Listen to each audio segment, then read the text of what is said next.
Brio English podcast. Laugh, learn, love English. Think about the most confident person you know.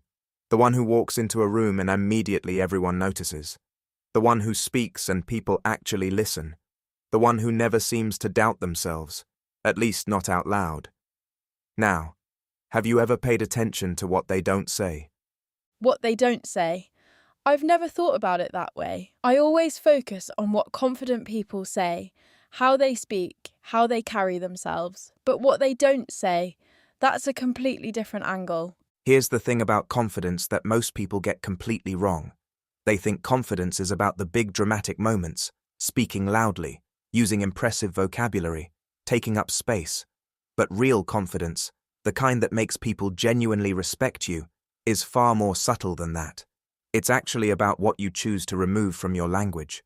So confident people have certain words and phrases they deliberately avoid? Exactly. And most of these words are incredibly common. Words and phrases we use dozens of times every single day without even noticing. Words that quietly signal to everyone around us that we're uncertain, that we're seeking approval, that we don't quite trust ourselves. And here's what's fascinating. Most people have no idea they're doing it.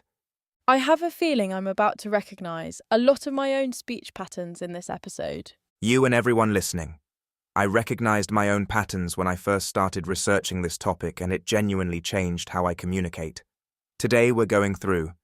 Before we get into the specific words, I want to understand the psychology behind this. Why do certain words signal lack of confidence? Is it something people consciously notice, or does it happen automatically? Mostly automatic. When we listen to someone speak, our brains are doing an extraordinary amount of processing below the level of conscious thought. We're evaluating tone, pace, word choice, hesitation patterns, all simultaneously. And within seconds, sometimes less, we form an impression of that person's confidence level. And that impression is incredibly hard to change once it's formed. So the words we choose are creating an impression even before the other person has consciously thought about it. Exactly.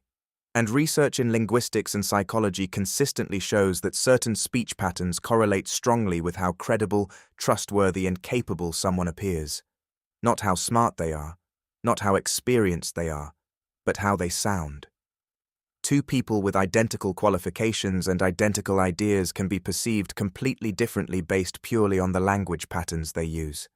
That's slightly terrifying. You could be the most knowledgeable person in the room, but if your language patterns signal insecurity, nobody believes you. It happens constantly. In job interviews, in presentations, in first dates, in salary negotiations. The person who hedges every statement and qualifies every opinion consistently gets less respect than someone who speaks with the same information, but more directly. The content is identical. The delivery is different. And delivery wins almost every time. This is so relevant for English learners specifically, because when you speak in a second language, you naturally feel less certain. You second guess your grammar, you worry about your accent, and that internal uncertainty leaks into your language patterns. And suddenly you sound less confident than you actually are. Perfectly put. And that's exactly why this episode matters so much for our listeners. The good news is, these patterns are completely learnable. Once you know what to look for and what to replace them with, the change can happen remarkably quickly. Shall we start with the first category? Absolutely. Let's go. Category 1. Phrases that undermine yourself before you've even made your point. These are phrases people add to the beginning or end of their statements that quietly tell the listener, "Don't take me too seriously." Maya. First one. How often do you say this might be a stupid question, but... Aha! More than I'd like to admit, especially in meetings where I'm the only non-native speaker. I always feel like I need to pre-apologise for my question. And here's the problem. Before you've even asked your question, you've told everyone in the room that you yourself think it might be stupid. You've done their job for them. You've undermined your own credibility before a single word of actual content has come out. Confident people never pre-apologise for their questions. They just ask. So instead of, "This might be a stupid question, but why did we make this decision?" just say, "Why did we make this decision?" Direct, clean, confident. Exactly. No preamble, no apology. The question is the question. Second phrase in this category. I'm not sure if this is right, but… Same problem. You're flagging your own uncertainty before you've shared the idea. If you're not sure, share the idea anyway and let the room decide. Don't poison it before it has a chance. What about sorry to bother you, but? I say this constantly when I'm emailing people or asking colleagues for help. This one is interesting because it feels polite, and politeness is good. But there's a difference between politeness and preemptive self-diminishment. Sorry to bother you frames your request as an imposition before they've even heard it. It signals that you already believe you don't deserve their time. Instead, when you have a moment, or I'd appreciate your input on this. Equally polite, but from a position of worth rather than apology. Oh, that's such a subtle but powerful distinction. You're still being considerate of their time, but you're not apologising for your own existence in the process. Perfectly put. And the last one in this category. Does that make sense? Now this one is tricky because it seems like you're checking for understanding, which is considerate. But the way it's typically used, it actually signals that you yourself are not sure your explanation was clear. Confident communicators say, "What questions do you have?" or "I'd love to hear your thoughts on this." These invite engagement from a position of confidence, rather than checking whether you've failed to communicate. What questions do you have is so much stronger than does that make sense? One assumes you've communicated well and invites further discussion. The other assumes you might have failed and asks for confirmation. Exactly. Small word change, completely different signal. Category 2, and I think this one is going to hit people hard. What's hedging language exactly? Hedging language is words and phrases we add to soften our statements so much that the original point gets completely lost. We hedge because we're afraid of being wrong. We're afraid of being disagreed with. We're afraid of committing to a position. So we wrap our ideas in so much qualification that by the end of the sentence, nobody is quite sure what we actually think. Give me an example. Before and after hedging. Before hedging, I think we should launch the product in March. After hedging, I don't know, it might possibly be worth considering whether perhaps we could potentially think about maybe launching in March, if that works for everyone. Same information, completely different impact. Ha, that second one is painful to listen to. And yet I recognise it completely. I've absolutely said sentences like that in meetings when I'm not sure how my idea will be received. Everyone has. The individual hedging words are just maybe kind of sort of a little bit, I think. I feel like, I guess, possibly, perhaps, might, could, potentially. None of these are bad words individually. The problem is when we stack them together or use them habitually to soften every single thing we say. Just is the one I hear most, especially in emails. I just wanted to check. Just following up. Just wondering if. Why do we add just to everything? Just is doing interesting work in English. Originally it means only or simply. But when we use it before a request or statement, it becomes an apology. I just wanted to ask means, I'm aware this is a small thing and I'm not worth much of your time. Remove just and see what happens. I wanted to ask you about the project timeline. Direct, clear, confident, not rude, not aggressive, just honest. And kind of and sort of. These are everywhere in English conversation. It was kind of interesting. I sort of agree. What's wrong with these? They dilute your opinions until they have almost no weight. It was interesting is a statement. It was kind of interesting is almost the opposite of a statement. It says, I have an opinion, but I'm not confident enough to own it fully. Confident people make statements. They say, I found this fascinating, or I disagree with this approach. Not, I kind of found it a bit interesting, or I sort of have some reservations. This is making me rethink every email I've ever sent. I just wanted to quickly check if you could possibly maybe have a look at this when you get a chance. That is basically an apology for existing. Ha! But now you can see it. You can change it. Could you review this by Thursday? Direct, respectful, confident, same request, completely different signal. Category 3. Filler phrases. These are slightly different from hedging. Hedging weakens your content. Fillers interrupt the flow of your speech in ways that make you sound unprepared or uncertain even when you're not. Like, Are the most obvious ones. But they're actually not the most damaging. A pause filled with occasionally is human and normal. What really steals authority are the verbal fillers that have become habitual phrases. The first one, to be honest with you, or honestly. Think about what this implies. If you have to announce that you're being honest, what does that say about everything else you say?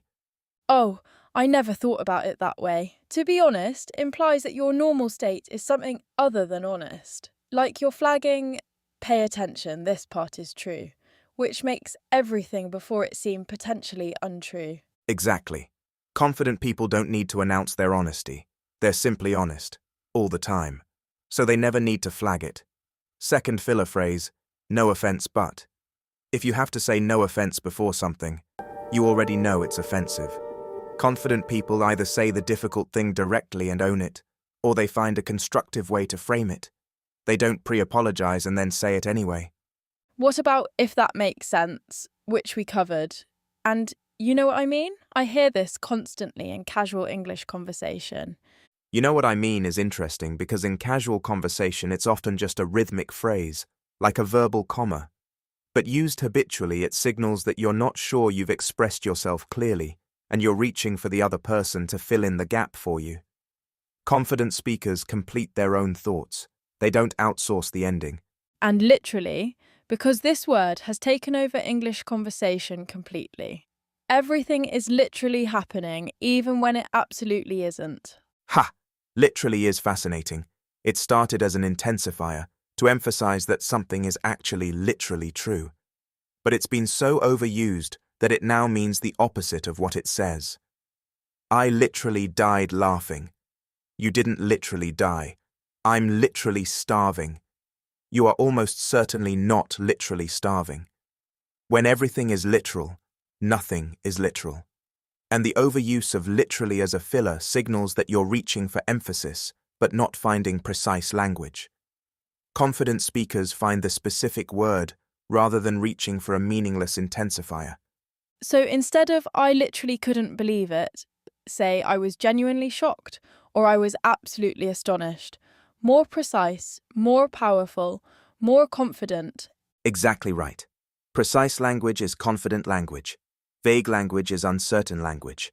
That's the core principle behind everything we're covering today. Category 4. Approval-seeking language. This is perhaps the most revealing category of all. Because approval-seeking in language often comes from a deeply human place. We want to be liked. We want connection. We want people to agree with us. But the way it typically manifests in speech actually achieves the opposite effect. How does wanting to be liked make people like you less? Because approval-seeking is visible. And when people can see that you need their approval, paradoxically, they respect you less. Think about people you find most impressive. Do they seem desperate for your approval? Or do they seem comfortable whether you approve of them or not? The second type is almost always more attractive and more credible. So what does approval seeking sound like in actual language? First, ending statements with upward inflection, turning what should be a statement into a question through your tone. I think we should launch in March, said with rising intonation, as if asking permission rather than making a recommendation. This is incredibly common, and it instantly signals that you're seeking validation for your own idea. I do this, especially when I'm presenting an idea I'm not sure will be well received. My voice goes up at the end, as if I'm asking, is this okay? Do you approve? Almost everyone does it under pressure. The fix is deliberate. End your statements with your voice going down or staying level. A downward inflection says, I have made a decision. An upward inflection says, please tell me if this is acceptable. What other phrases fall into approval seeking? Am I right? Added to the end of statements. This directly asks the listener to validate your opinion rather than trusting your own judgment. That meeting went really well. Am I right? Versus, that meeting went really well. The second is a statement from someone who trusts their own perception. The first is someone looking for confirmation that their reality is correct. And isn't it? And don't you think?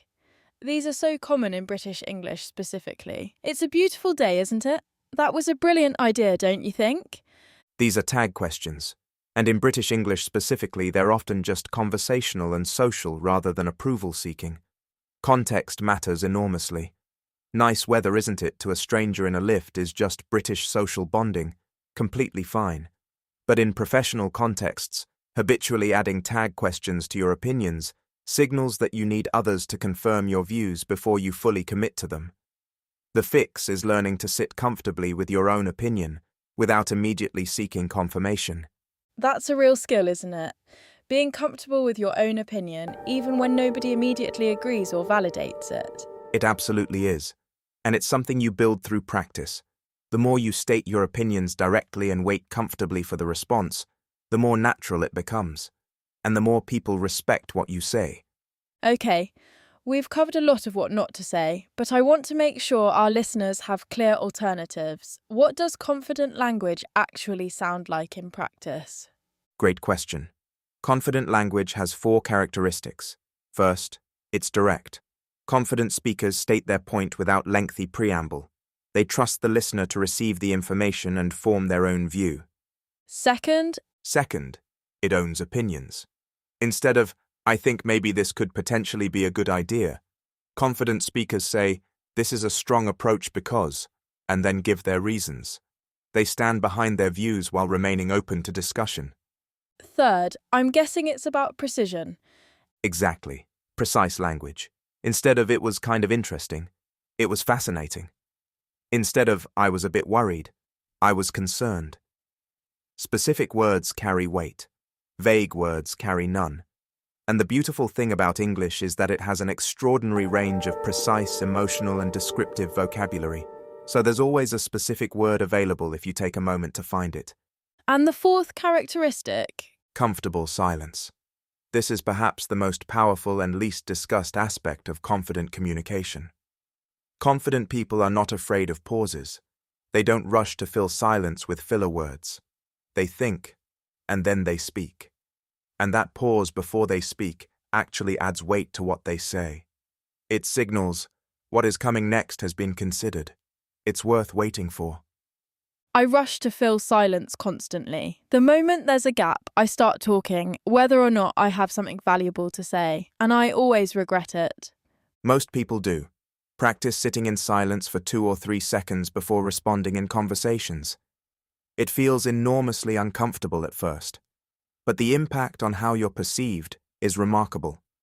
You go from someone who reacts to someone who considers, and considered responses are always more impressive than reactive ones. 4 principles. Direct, owns opinions, precise language, comfortable with silence. I want to print those out and put them on my wall. Real-life practice. Maya, I'm going to give you a sentence full of confidence-draining language and you give me the confident version. Ready. Sentence 1. I just wanted to maybe suggest, if that's okay, that we could possibly think about changing the meeting time if that makes sense. I'd like to reschedule the meeting to Thursday. Does that work for everyone? Excellent. Same request. Zero apology. Direct and respectful. Sentence 2. I'm not sure if this is right, but I kind of think that maybe the marketing budget is a bit too low. The marketing budget needs to increase. Here's why. And then give the reasons. Perfect. Statement first. Evidence second. No qualification. Sentence 3. Sorry to bother you. I just wondered if you could possibly have a quick look at my report when you get a chance. No rush, obviously. Only if you have time. Could you review my report by Friday? I'd value your feedback. Polite, direct, has a deadline. Treats your own work as worth reviewing. 3 transformations. Same meaning. Completely different signals. Every single person listening can start making these changes today, in the very next conversation they have. Listener challenge. And this week's is very practical and very personal. Tell us. This week, pick one word or phrase from today's episode that you know you use too much. Just one. Maybe it's just. Maybe it's kind of. Maybe it's does that make sense? Maybe it's sorry to bother you. Pick the one that resonates most strongly with you. And then for the entire week, every time you catch yourself about to say it, pause. Replace it with something more direct. Don't try to fix everything at once. One word, 1 week. Notice what changes. And tell us in the comments which word you chose and what you noticed. Did people respond differently? Did you feel different? Did conversations change? We genuinely want to hear your experience because this kind of real-life feedback helps every single person in our community. My word this week is just. I am removing it from every email and every conversation for 7 days. Join me. Listener comments. And these keep getting more wonderful every single week. Read them. First comment, from a listener in Colombia. Episode 5 genuinely made me cry. I have felt saudade my entire life and never had a word for it. Missing my grandmother who passed away 3 years ago. Missing the version of home that no longer exists. I played the saudade section 3 times. Thank you for giving that feeling a name. It made it feel less lonely somehow. That comment. I read it twice before this recording. The idea that naming a feeling makes it less lonely. That's exactly what language does at its most powerful. To that listener in Colombia, we're so glad this episode found you. Second comment, from a listener in Japan. I have been afraid to speak English at work for 3 years because I was always worried about making mistakes. After listening to your podcast, I realized my English is actually good. I was just using language patterns that made me sound uncertain. I gave a presentation last week using what I learned from episode 4 and my manager told me it was my best one ever. I nearly cried. 3 years of being afraid. 1 presentation. Manager said best ever. That is not us. That is entirely you. You did the work. You made the change. We are just so proud. Third comment, from a listener in Egypt. My challenge word from episode 5 was shemomedjamo. I used it at dinner with my family and spent 20 minutes explaining what it meant. Best dinner conversation we've had in years. My children are now using it daily. We are a shemomedjamo family. Ha! A Shemomedjamo family? That is the most wholesome thing I have ever heard. Hello to the whole family in Egypt. You are officially our favourite comment of the month. And that is episode 6 of Brio English podcast. And I think one of the most practically useful episodes we've made. Quick recap. 4 categories of language that drain your confidence. Phrases that undermine yourself.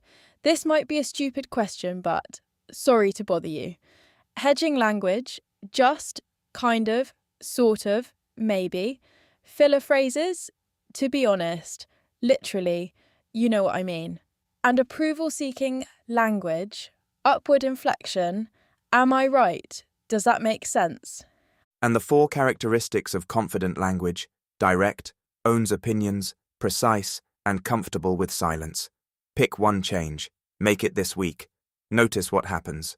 Next episode, we are exploring something that might surprise you. The way sports has completely taken over the English language. Phrases you use every single day that come directly from football, cricket, boxing, and baseball. And most people have absolutely no idea. It is going to be a fun one. That episode made me look at everyday English completely differently. Until next week, speak directly, own your opinions, and remember, confidence isn't about being loud. It's about being clear. Cheers, everyone. Cheers.